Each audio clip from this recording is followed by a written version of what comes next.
بسم اللہ الرحمن الرحیم وَإِذْ غَدَوْتَ مِنْ أَهْلِكَ تُبَوِّئُ الْمُؤْمِنِينَ مَقَاعِدَ لِلْقِتَالِ وَاللَّهُ سَمِيعٌ عَلِيمٌ۔ اب یہاں سے دیکھیے آگے چلتے ہیں، اور اللہ تعالیٰ نے فرمایا ہے کہ وَإِذْ غَدَوْتَ، اور وہ بھی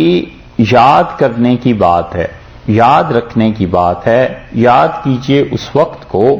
غدوتا صبح کے وقت، من اہلکا جب آپ اپنے گھر والوں سے الگ ہو رہے تھے، نکل رہے تھے۔ اس سے پچھلی آیت میں دو باتیں اصول کی بیان کی تھیں کہ وَإِن تَصْبِرُوا، اگر تم لوگ صبر کرو، ایک ڈٹے رہو اپنے کام پہ، اور دوسری بات یہ ارشاد فرمائی تھی وَتَتَّقُوا، اور تم تقوی اختیار کرو، تو یہ صبر اور تقوی ایسی چیز ہے جو تمہیں اور چیزوں سے بے نیاز کر دے گی، کوئی مصیبت کوئی تکلیف تمہیں نہیں پہنچے گی۔ اب اس دو اصول کے مطابق یہاں پر مثالیں دی جا رہی ہیں۔ مثالیں اللہ نے دی ہیں دو، ایک مثال دی ہے بدر کی، اور ایک مثال دی ہے اللہ تعالی نے احد کی۔ تو اس لیے ارشاد فرمایا وَإِذْ غَدَوْتَ مِنْ أَهْلِكَ، جب صبح کے وقت آپ اپنے گھر والوں سے نکل رہے تھے۔ مفسرین نے، خازن رحمت اللہ علیہ نے جہاں لکھا ہے، اور سوال بھی واقعی یہ پیدا ہوتا ہے کہ اس بات کا ذکر کرنے کی ضرورت کیا تھی کہ آپ اپنے گھر والوں کے ہاں سے آئے؟ صبح کے وقت آدمی گھر والوں ہی کے پاس سے آتا ہے، اپنے گھر سے ہی آتا ہے، یا فرض کر لیجئے کہ اپنے گھر سے نہیں آئے، کہیں سے بھی آئے، تو گھر کا ذکر کرنے کی ضرورت کیا تھی؟ اور پھر وہ کہتے ہیں مفسرین اس کے جواب میں کہ من اہلکا، آپ اپنے گھر والوں سے آئے تھے۔ یہ کہاں تھے؟ رسول اللہ صلی اللہ علیہ وسلم 3 ہجری کو 15 شوال کے قریب غزوہ احد کے لیے نکلے ہیں۔ بدر ہوا ہے 2 ہجری میں رمضان میں، اور احد ہوا ہے 3 ہجری میں شوال میں۔ تو اللہ تعالی نے فرمایا کہ آپ اپنے گھر والوں سے باہر آئے تھے، تو یہ جو اہل کا لفظ ہے یہاں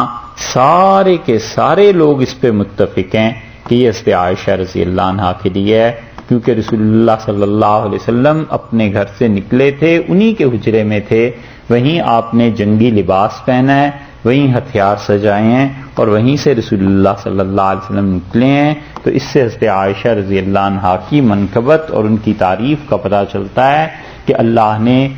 رسول اللہ صلی اللہ علیہ وسلم کے اہل کا ذکر کیا، اہلیہ کا، اور حضرت عائشہ رضی اللہ عنہا کا گھر مراد ہے یہاں، جہاں اب بھی رسول اللہ صلی اللہ علیہ وسلم تشریف فرمائیں، جہاں اب بھی قبر مبارک ہے۔ تو اہلیکہ کا جو لفظ ہے اس سے ان کی عظمت اور ان کی بزرگی ثابت ہوتی۔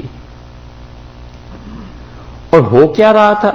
آپ وہاں سے تشریف لائے میدان جنگ میں، اور وہاں پر تبوئ کا مطلب ہے بوا کہتے ہیں عربی میں کسی جگہ پر ٹھہرانا، کسی جگہ پر قائم کرنا، کسی جگہ پر کسی کی ڈیوٹی لگانا۔ اور آپ کیا کر رہے تھے؟ تبوئ المؤمنین، ایمان والوں کو بٹھا رہے تھے، ایمان والوں کی ڈیوٹیز مقرر کر رہے تھے، ایمان والوں کو آپ اپنی اپنی جگہیں ان کی جو بیٹھنے کی تھیں سمجھا رہے تھے، انہیں اس جگہ پر ٹکا رہے تھے۔ مقاعد جو بیٹھنے کی جگہ تھی، مقعد کی جمع ہے مقاعد،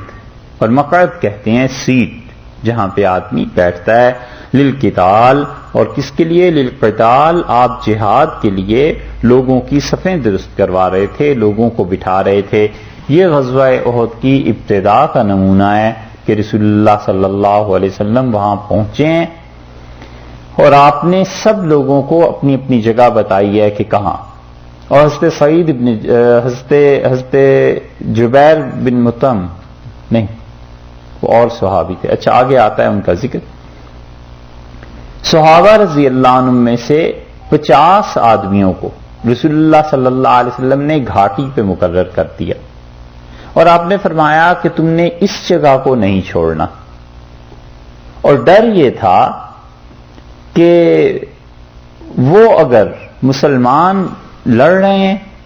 اور ان کے عقب میں جو میدان جنگ ہے پیچھے ان کے، وہاں پہ ان 50 کو مقرر کیا تاکہ پیچھے کی سائڈ جو تھی وہ کور ہو جائے،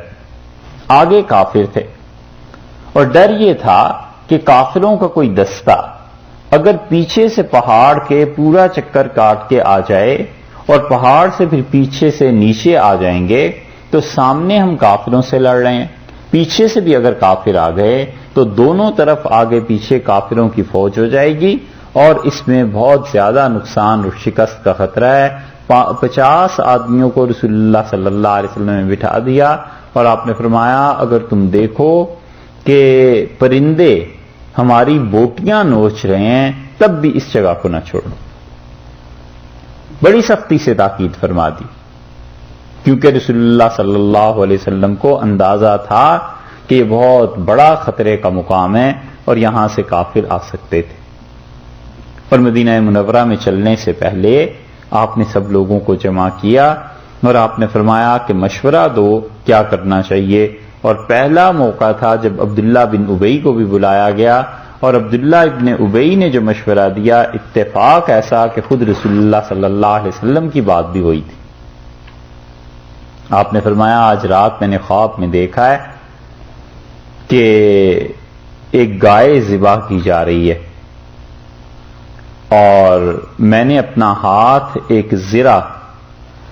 جو ہوتی ہے جنگی سامان اس میں ڈالا ہے اور میری تلوار کو کچھ نقصان پہنچا ہے۔ تو صحابہ کرام رضی اللہ عنہ نے اس کی تعبیر پوچھی تو رسول اللہ صلی اللہ علیہ وسلم نے انہیں بتایا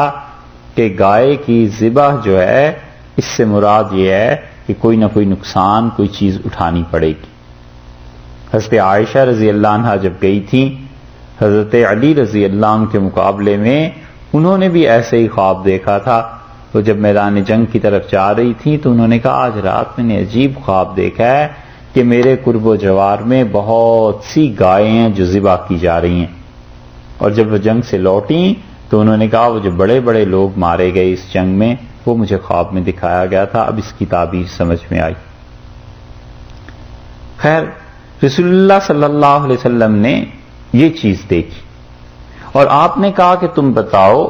جنگ کے لیے کیا کریں۔ تو جو لوگ بدر میں شریک نہیں ہو سکے تھے انہوں نے اصرار کیا، انہوں نے کہا اللہ کے رسول ہم باہر جا کر لڑیں گے شہر سے، اور رسول اللہ صلی اللہ علیہ وسلم کی رائے یہ تھی کہ مدینہ منورہ میں اندر ہی لڑتے ہیں اور شہر کی فصیلیں یہ چیزیں بند کر دیتے ہیں، اگر بالفرض وہ اندر آ گئے تو یہ اپنے محلے ہیں اپنی آبادی ہے اور بچے اور عورتیں چھتوں پر رہیں اور وہ انہیں پتھر ماریں اور ہم ان کے ساتھ اس طرح لڑ لیں گے، اور عبداللہ ابن ابی کی رائے بھی یہی ہو گئی۔ لیکن صحابہ کرام رضی اللہ عنہم میں سے جو لوگ بدر میں شریک نہیں ہو سکے تھے انہوں نے کہا اللہ کے رسول کیوں ہم دب کے لڑیں، باہر نکلتے ہیں اور کھلے میدان میں جا کر جنگ کرتے ہیں، اور ان کی رائے غالب آئی اور ان کے حق میں فیصلہ ہو گیا۔